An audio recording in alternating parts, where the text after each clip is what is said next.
Hey coin collectors, and welcome to DC Coinwell International Coin Channel. And we have an answer to the question of whether King Charles III will be on the new Australian coins, and that answer is yes. So is Charles III going to be on the front of the $1 mob of ruse? The answer is unequivocally yes.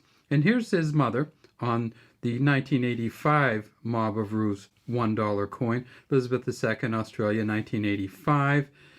We know that this is the design that the Royal Mint in England put out for the 50p coin that's coming out in 2023. This one right down here below. And this, of course, is the backside. It won't be the same backside in Australia, but this is what it's going to look like. It's a Martin Jennings. You can see the MJ right down there. It says Charles III, DG Rex, FD 50 pence. On the back, it's going to be the mob of ruse, just like the current $1 coin. Does that mean he's going to be on the front of the Australian Elder and the Southern Cross and the beautiful $2 coin?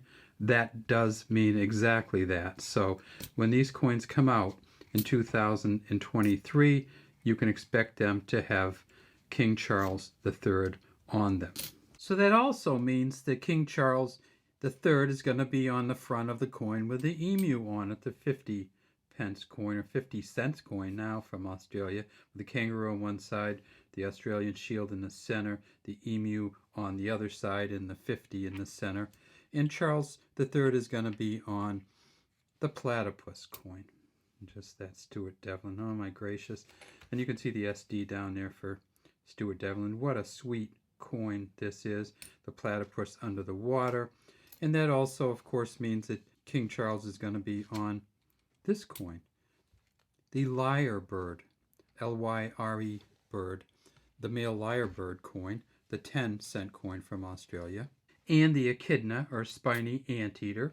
King Charles is going to have an image on the front of the 5-cent coin from Australia. What about the 2-cent? Yeah, of course, the frill lizard 2-cent coin will have King Charles III on the front of it. And finally, what about the 1-cent coin? Okay, I know they don't have a 1-cent coin in Australia anymore. But if they had the 1-cent coin like they did when his mother was alive, he would be on the front of that too. And that is, of course, the last one they had was a feathertail glider. But the one that I would like to see him on the front of is the old Australian large penny. And this is just a beautiful coin. Wouldn't it be nice to see King Charles on the front of this coin and following the footsteps of his mother, this beautiful Mary Gillick portrait? And what a great coin this is. But we will never see that because they don't have a penny in Australia anymore. They don't have the large one. They don't have the small one. So you can just move on and say he's not going to be on the front of the Australian penny. He's not going to be on the front of the Canadian penny. Have we got one of those Canadian pennies? Yep, here it is. So he won't be on the front of the Canadian penny either. No Maple Leafs for him because Canada doesn't make a penny anymore. And that's kind of why he won't be on the front of it. But you know what he'll be on the front of? He'll be on the front of the Canadian polar bear coin. And that's almost worth it. That bimetallic, beautiful polar bear coin on the iceberg. Brett Townsend's engraving here. And you see the BT down there at the bottom. So he will be on that coin. And he's not going to be on the front of any United States coins. And we knew that wasn't going to happen anyway, because they're not going to get rid of President Abraham Lincoln. He's been on the front of the U.S. 1-cent coin or the U.S. penny since 1909. Abe, you're all set. Don't you even worry about it. And so they are going to change. They are going to have King Charles III on them, and he's going to be on all the new coins and none of the old ones. And the old ones are still going to be good.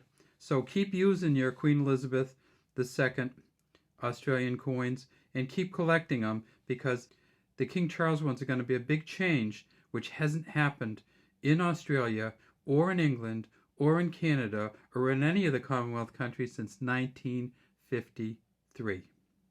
So how's that? That's pretty much what we have for today.